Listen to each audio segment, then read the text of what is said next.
Good morning, everybody. This is Noelle from Petitti's, and we are at Casa Verde, so it's our spring tour for 2023. And you can kind of see the hanging baskets rotating just above me. There is plenty of color, especially up top. We've had some nice sunny days, and so those plants are really receiving a lot of love and sunlight. Bougainvillea and fuchsia.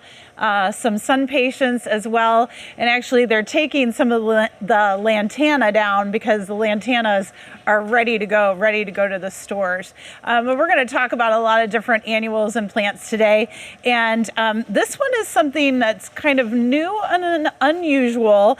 It's not ready for the stores just yet, but it will be coming out, and it's called Telotus Matilda, and it's a little bit of an interesting character here. It is an annual.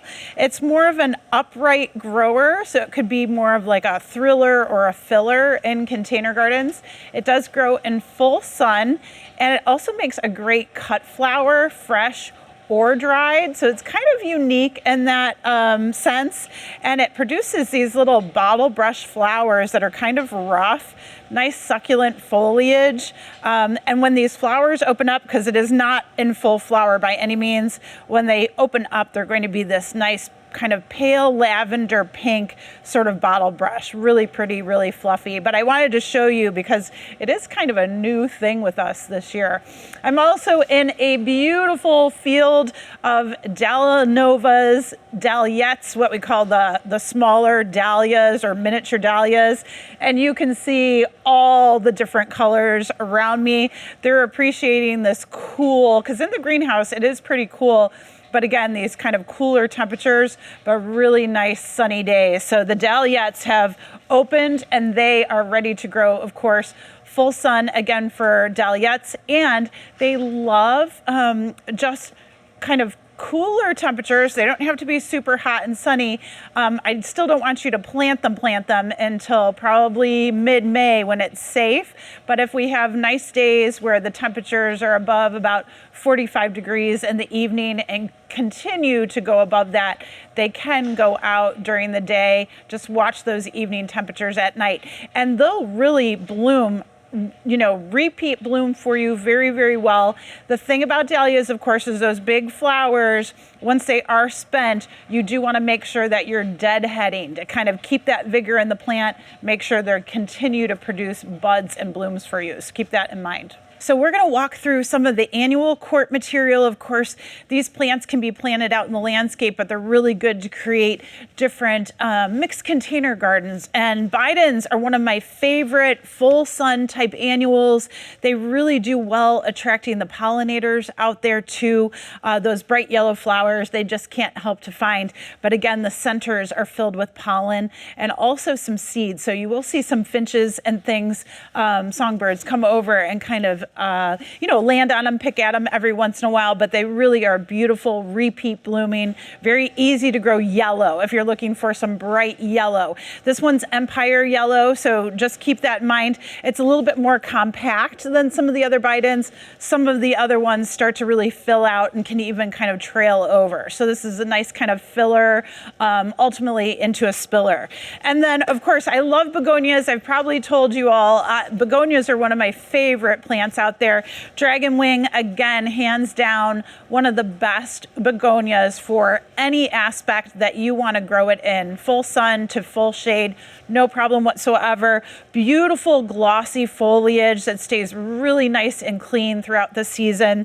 Has kind of an upright vase shape and then sort of weeps out. So really a gorgeous hanging basket or even window box plant too. But again, free blooming. You really don't have to deadhead the dragonwing begonias. They are awesome. And then behind that, check out the purple. So this is heliotrope, and right now this morning it is releasing that wonderful vanilla fragrance. What we love about heliotrope is not only the color, it's a beautiful purple color.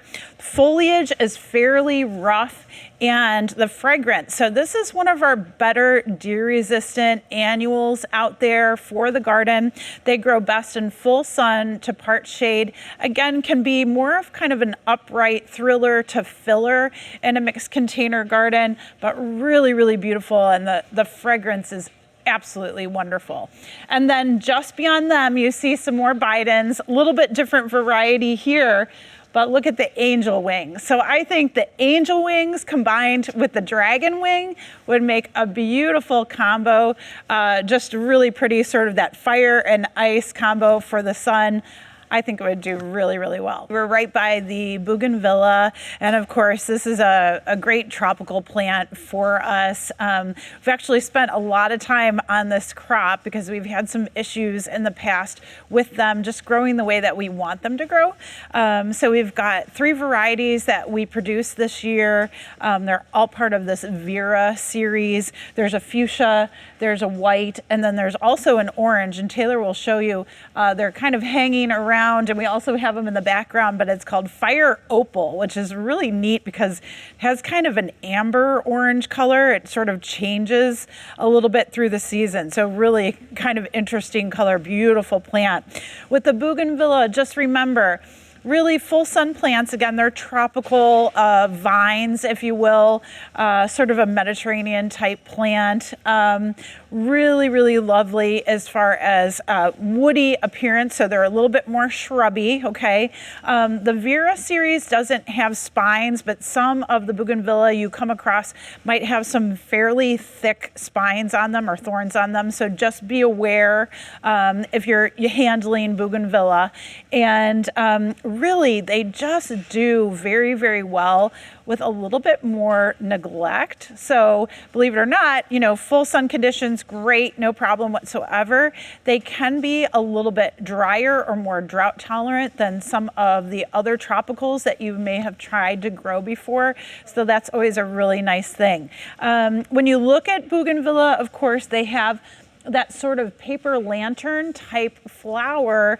Those beautiful, colorful, what looks like petals are actually bracts, kind of like a poinsettia, how it has colorful leaves or bracts that we look at. And so this is the bract part of the flower. And then, of course, right inside, they have these long tubular trumpet-like flowers that are white.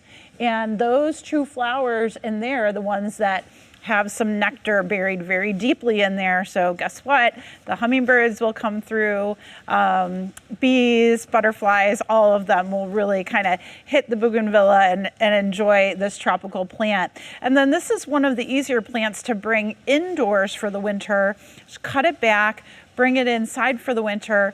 Keep it in, you know, try to find a sunny spot for it, but you really can take care of them over the winter and then again bring them back outside. So they really are one of those lovely plants that can climb up if you want to have them on supports. Of course, they do need support, but climbing up a trellis or a cage if you like. You can also grow them in hanging baskets and window boxes, and they can trail over. Those long branches can kind of hang over. So they do just a wonderful job in those sunny, drier places in the garden. I don't know if we've talked a lot about this plant, but it's a nice plant, especially for late spring, early summer gardening, and it's called Nemesia. Now, Nemesia is kind of interesting because, again, sort of cool weather crop, loves it, likes sun early on, but again, when we get a little bit hotter, it can fade a little bit. So I really think part shade is really good for these plants, and they're sort of filler / spiller. They don't really trail very, very long, so they're just going to kind of pop out to the sides, but they're a nice little sort of graceful, sort of delicate flower that you can add to mixed containers. I wouldn't really grow them as just one type of plant in a pot. I would definitely, combine them with other plant material. Now, what I really like about Nemesia is that there are a lot of kind of unique colors. Sunstacia, this is the series. This one is actually Sunstacia Cranberry Red, and it does have sort of a I don't know, it kind of reminds me of mimulus or a monkey flower shape, a little bit of a snapdragon kind of look as well. Really beautiful red here. They come in like an orange. There's also a yellow that you'll see these Sunstacia varieties in, okay? But this one, I'm gonna put this one down really quick. These two are actually part of the A Romance series, and I really enjoy these because they are fragrant. They have kind of a sweet, sort of vanilla-y fragrance, not like the heliotrope, but a little bit different, but really, really beautiful, again, very graceful plant. This one, A Romance Pink, has kind of been out on the market for a few years now. It replaced Opal Innocence, which I absolutely loved from Proven Winners, but this is kind of the upgrade, if you will, the improvement. And then this one's new for us. This color is a little bit darker. It has some blue, some purple, definitely some yellow in there too. This one's A Romance Mulberry, and I think it is a stunner. So combine these with things like the dahlias that we were showing earlier, because the dahlias won't overtake them. You could probably plant them with bidens, but I'd want you to use a larger texture flower, something that has a larger texture leaf. So even with coleus, that would make a really good combination with the Nemesia and some coleus there, where you could place it in part shade when it gets a little bit warmer out in the sun and in the summer, and then just enjoy the fragrance of this plant and the flowering of this plant along with some really nice bold foliage texture. So that's going to be a great one to take a look at. We're over by the Cannas. These are actually a type of canna called Canna Nova. So they are miniature cannas. They usually get around, I'd say 30, 36 inches in the garden, maybe a little bit taller than that. And we're having some of the roofing open right now because it's warm in here. The sun is just beaming in. And so I think we're gonna have some roof vents open up and let some of that heat out. But they are in full bloom right now. The cannas look absolutely gorgeous.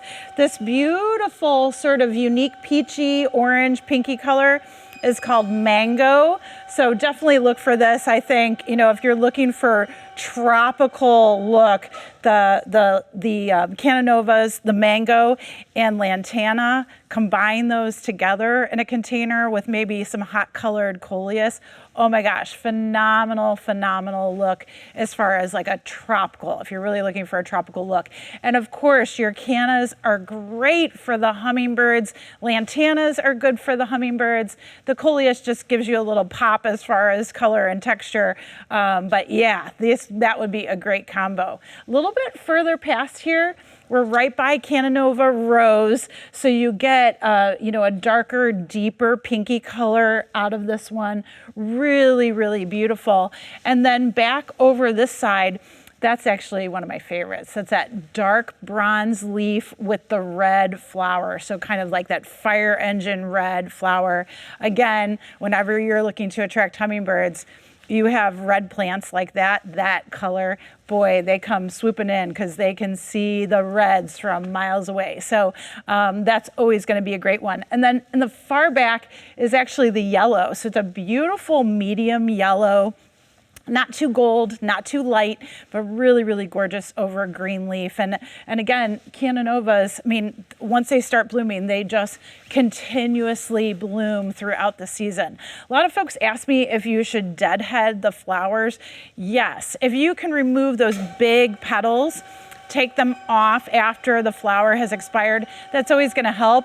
Believe me, that canna will keep on blooming and producing blooms for you regardless, but they will do very, very nicely. The other thing that you need to know about cannas is that they can take a little bit more moisture than some of the other plants. They can also be on the drier side, but if you tend to be more of an overwaterer, or if you want to plant them out in the landscape and you have moister areas, they do really well in a sunny, kind of moist or wetter area. So you can plant cannas in those types of conditions and they will do really nicely. Again, do I want you to put them out right now early on before Mother's Day? No, I don't want you to do that. But again, if our temperatures start to regulate and increase over and above 45 degrees, then we'll probably have a good chance that you can start taking them outside, getting them acclimated outdoors so they can be ready to go. We're just walking past. These 2 carts are filled with geranium baskets, all beautiful colors. These are zonal geraniums, and we're in the geranium greenhouse, and it just has that geranium scent to it. You know, you can get the essential oils and things, but they do have that particular scent, and I like it. It's very fresh, but you'll see all the colors, whites and pinks, reds, oranges as well. And then of course, this little flower that is kind of filling up the spaces in it and grows very well with the geraniums is euphorbia, flowering euphorbia. Often it's like diamond snow, or there's a couple other varieties, but diamond snow is usually pretty popular. And it does such a great job just kind of filling up all those spaces. Sometimes when geraniums grow so upright, they have a few spaces that you think you need to add something, and the euphorbia does that for it. So really great combination, again, for sunny spots. Always want to put your geraniums out in sun. The smellier, of course, the better as far as deer resistance out there. But do watch, and you might have to keep an eye on them because lots of times the deer will go after the petals and the flowers. But do keep them protected at first and kind of observe what's happening.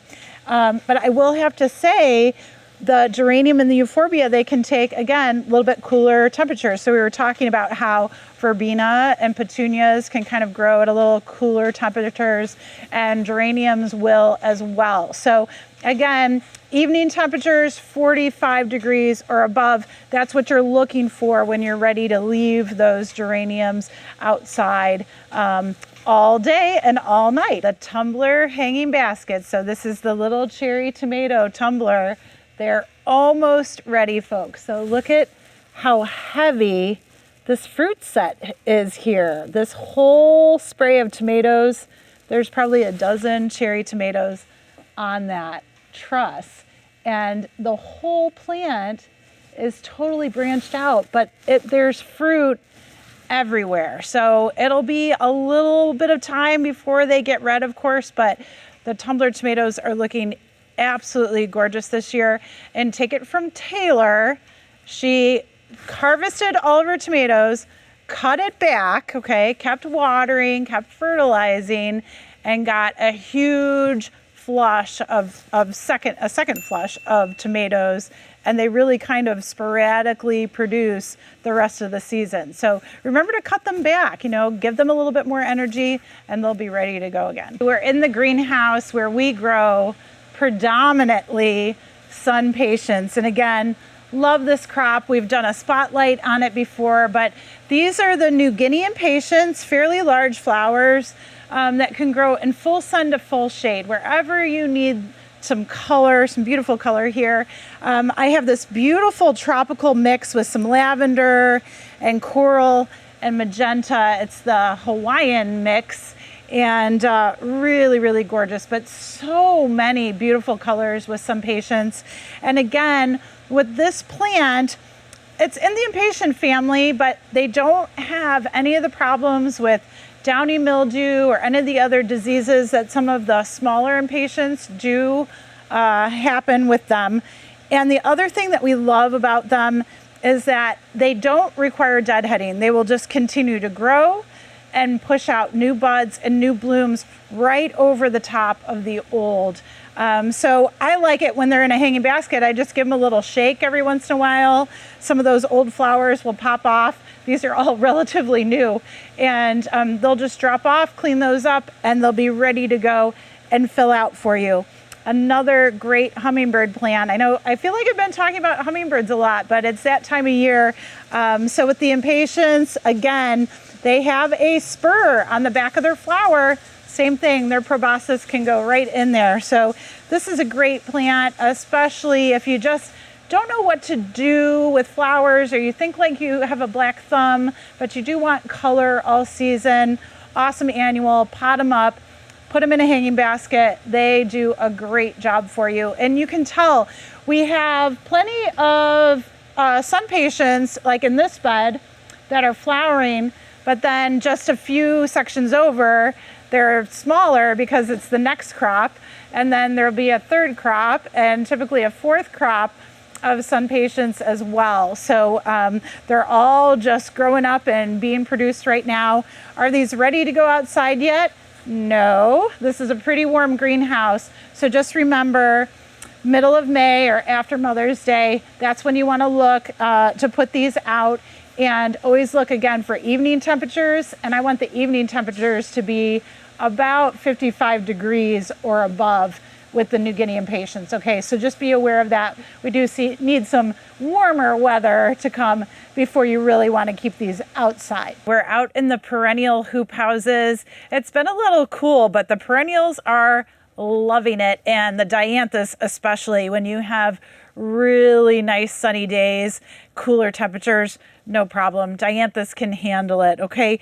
This one in my right hand is Black Cherry Frost from Proven Winners. Absolutely gorgeous. And you can tell the first flowers were very, very low as this plant started to develop. But look at all the new buds and blossoms that are right on top. So it sounds morbid, but they kind of bury their dead too. So underneath, you of course can clip these flowers, use them in bud vases, and you will get new flushes throughout the season. Dianthus love those hot sunny conditions. Again, drier, well-drained conditions. They do very, very well in rocky gardens, at the garden edge, those types of places where they'll do the best for you. And they are very fragrant. I'm even kind of getting a little bit, of course, clovey always, because that's what Dianthus is known for, that clove scent, but a little bit sweeter. Like there is a cherry, a little bit of a hint of cherry there too. So this one's really cool. And then this was actually Proven Winners Plant of the Year last year. It was called Paint the Town.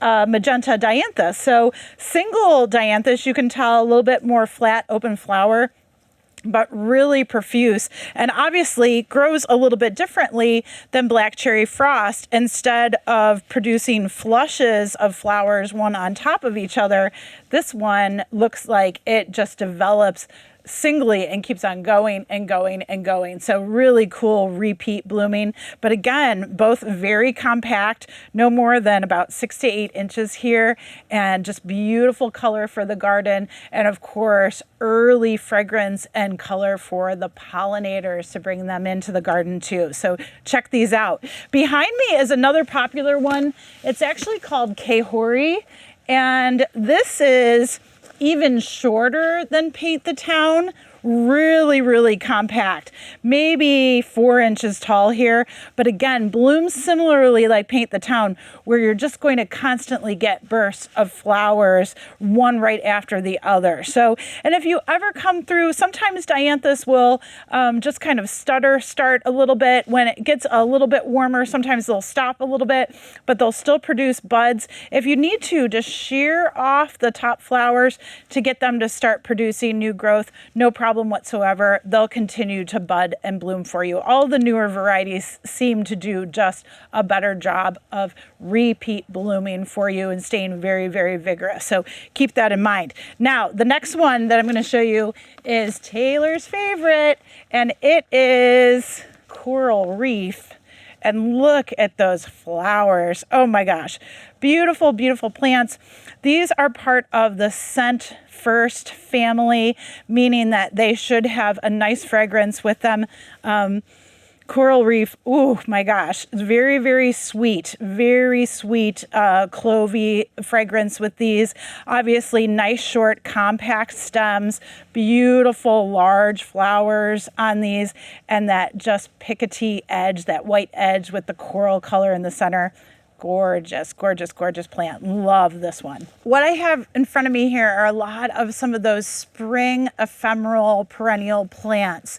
Right in front, directly in front, this bright red flower here with the dark center is actually an anemone, okay? Anemones in our areas, they're spring anemones and they're fall anemones. They look similar yet different. This is the Pandora series. It's got a doubled flower, nice dark or poppy anemone center. So it has that dark black center to them. Really, really fluffy, very short to the ground here. These all come from like a tuberous root, a little tuber, if you will, or a bulb. And so they do come up flush, have kind of a nice green mat of foliage. And then of course the flowers come up maybe 8 to 10 inches in the garden. Really beautiful colors. Red is here. We have fuchsia, we have blue as well.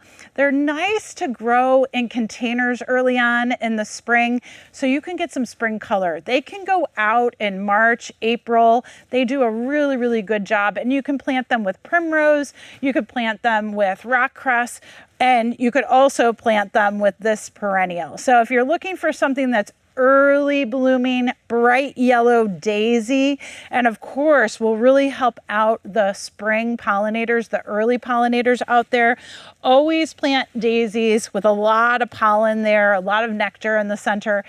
This little plant is called Geranium or leopard's bane. I'm not really sure the reason for the leopard's bane. I'm going to have to look that up behind there to keep away leopards. I don't think that's really why we grow it, but hey. And so there you go. You have this beautiful yellow daisy coming up from nice green foliage. This foliage is fuzzy. Daisy flowers do very, very well. Again, more deer-resistant plants, looking for that fuzzy foliage. And again, your daisy varieties always have a pretty good resistance to deer browsing too. Behind the Geranium here are the beautiful columbine. And we've had a fabulous season for columbine. They've really come up and done a wonderful job for us. The early bird series, you see the blue and white here, beautiful large flowers. The blue and purple right behind it is a gorgeous color combination. I absolutely love that. And then if you look at columbine close up, they have these really long spurs on the back of their flowers. They're about 2 inches, close to 2 inches.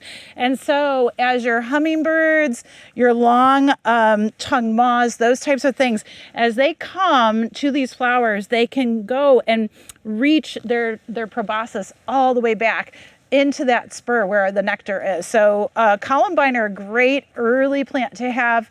Ooh, it just got rained on. But we talk about bringing your feeders out for the hummingbirds kind of mid-April and having some columbine blooming in the garden. Mid-April is phenomenal. Really bring them in and get yourself a lot of color and a lot of hummingbird interest as well, especially the red varieties, of course. So whenever you have that red color, as I mentioned with the Cannas, that's always going to keep them flying around and checking out your garden space to bring them in. A couple other things that you can grow for spring color. We have kind of unusual rock garden plants that will bloom at this time of year. This is called donkey tail spurge. It's in the euphorbia family. So it's the same family as poinsettias. It's the same family as that diamond snow, really pretty white annual that's available too. Kind of unique, kind of fun. Again, really, really great for those sunny, rocky areas. In the same respect, and I know I've shown you all this one before, but this is saxifraga. And saxifraga, again, this is the mossy one where you have this low, kind of really compact, beautiful foliage here, green tuft of foliage. And then you get that multicolor flower, red and white and pink bicolor coming up in really kind of short stems, maybe 6 inches tall. Really, really beautiful sort of rock garden plant that does wonderfully in our area. Again, raised beds, raised landscape areas. Don't plant them in heavy clay. They'll kind of rot out on you. So keep that in mind, okay? Other than that, we have Scabiosa. That's a terrible name for a plant. I'm so sorry, but it's also known as pincushion flower, which is a little cuter. And if you look at this flower, you'll see that the flowers look like they have little pins sticking out of them. And that's just really the anthers inside the flowers here. But this is a great repeat blooming perennial that is really great for the butterflies. They do really appreciate Scabiosa. And again, you see a half a dozen or more flowers here. I see a dozen or more buds that are coming up right underneath. So look for Scabiosa in the garden if you're looking for kind of the pastel purples or pinks. That's normally the colors that you'll see with Scabiosa. The last one that I wanted to show you here are all the Iceland poppies. They're beautiful sort of tissue paper petals and very, very colorful throughout. Again, early bloomers, so that again, they do like full sun, but cooler temperatures when they do come out.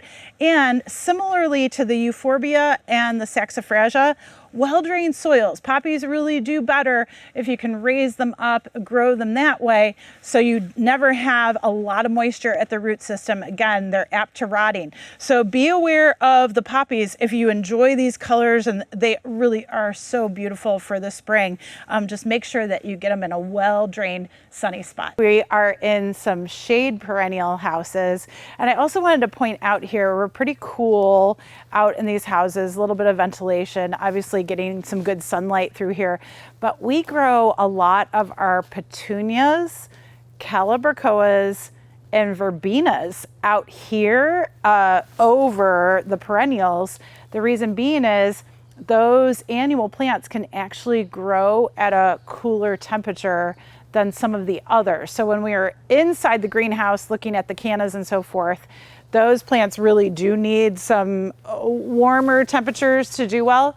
The calibrachoas and the petunias and the verbenas, they can really kind of grow at those cooler temperatures, and that's really good. It keeps them real stocky, and so they fill out, they'll bloom, but it keeps their branching a little bit shorter. So they don't totally fill out and stretch out, which is really good, because when you get them, then they will fill out and do their thing like they should at your home. But sorry, back to perennials here. We've got some Brunera, or Brunera, however you want to say it, doesn't matter. But this is also known as Chinese forget-me-not. And the reason being, of course, is you can see that field of tiny blue flowers looks just like the standard forget-me-not out there in the garden, standard flowers. But once those flowers are finished, what we do is we go ahead and cut the flowering stems down to really show this foliage. And I should pull this out. This is Jack of Diamonds. This is a beautiful, beautiful variety. I'm just going to pull these kind of stems away to show you. Look at that heart-shaped foliage. It's a big, not quite the size of my hand, but again, this is an immature plant. This is only not even a year old. It was just planted. So this Brunera will fill out. It will give you those heart-shaped foliage, all around the plant, nice and mounded. And then you have this silver texture here and coloring on the leaf, which really does a service in the shade because it's reflecting light in darker, shady areas. So anytime you can get a silvery plant or a real bright, like lemony yellow, like some of the coral bells, that's always really good. So you get a little bit more light reflection in those shady areas. So try those. But Brunera, we grow very, very well in this area. And it's kind of the substitute for hosta in the respect that if you have deer browsing around your hostas, you might want to change out and substitute with the Brunera. And it makes a really, really good deer-resistant shade plant, a little bit of spring color. So really good complementary plant with the Brunera, of course, is going to be coral bells, as I mentioned. They're also known as heuchera, rainbow of colors. I talk about coral bells a lot because the foliage color and texture in the garden is really indispensable. This dark color, it looks like purple pallas, but I might be wrong because there's so many different ones. Sorry, I was wrong. It's frosted violet. Frosted violet has a very nice kind of jagged edge leaf, which I appreciate that texture. It's a little bit more stark. And when you plant this with something heart-shaped or even a little bit fuzzy in the garden, it really is gonna pop out. Beautiful dark purple color. Frosted violet ends up getting kind of a silvery sheen on the top as well. So it's a really pretty, yay, it's raining. It's a really pretty coral bell out there in the garden. Frosted violet for me, darker colors seem to need a little bit more shade. So at the most I would put this in part shade, 4 to 6 hours, or full shade, okay? So it can take a little bit less direct sunlight. Some of the other colors, the lighter colors, tend to be a little bit better at going out into full sun areas. So it just kind of depends which coral bell you're into, which colors you want to infuse into the garden. Just remember that they're shallow rooted. So once you plant them, please mulch them. Give them 2 inches of mulch around the plant. Don't go right up to the crown, but again, around the drip line area. So you're keeping the moisture in and keeping those shallow roots nice and happy down there and cool. Then in the winter time, you always want to check on them. Nice mild day in February, which we had a couple this year, but walk out there on a mild day and just make sure that your coral bells are still planted in the soil. They will heave out of the soil during the winter with our freeze and thaw cycles. So just remember, kind of tap your foot around the coral bell plant, make sure it's still securely planted. That always helps too. We're in the tropical department at Casa Verde, where every day is warm and sunny. Well, sometimes, but it is really, really warm in here, and you're seeing all the color of the mandevilla in front of you. This red color is actually called Raspberry Kiss. It is absolutely stunning, beautiful. Again, hummingbird plant. So if you want to bring the hummingbirds in, try mandevilla. They produce those beautiful trumpet flowers. And as far as mandevilla are concerned, there's kind of different levels of aggressiveness, just so you know. So some of them stay a little bit more compact. Others produce very long tendriling vines that can really, really climb and fill a trellis. So be aware when you pick up your mandevilla. They do like full sun, always, evenly moist soil, regular fertilization, and they will do fabulous for you all the way into the fall. But I also wanted to point out it's a little bit darker in here than normal. It's because all of the Boston ferns are hanging above. And so that's everybody's seasonal favorite. Absolutely love Boston ferns. Most of these ferns now are actually not the Bostoniensis that we're used to. They're actually improved varieties. So the fronds are a little bit stronger. And so hopefully they don't get as crushed moving around and getting shipped to the stores and so forth.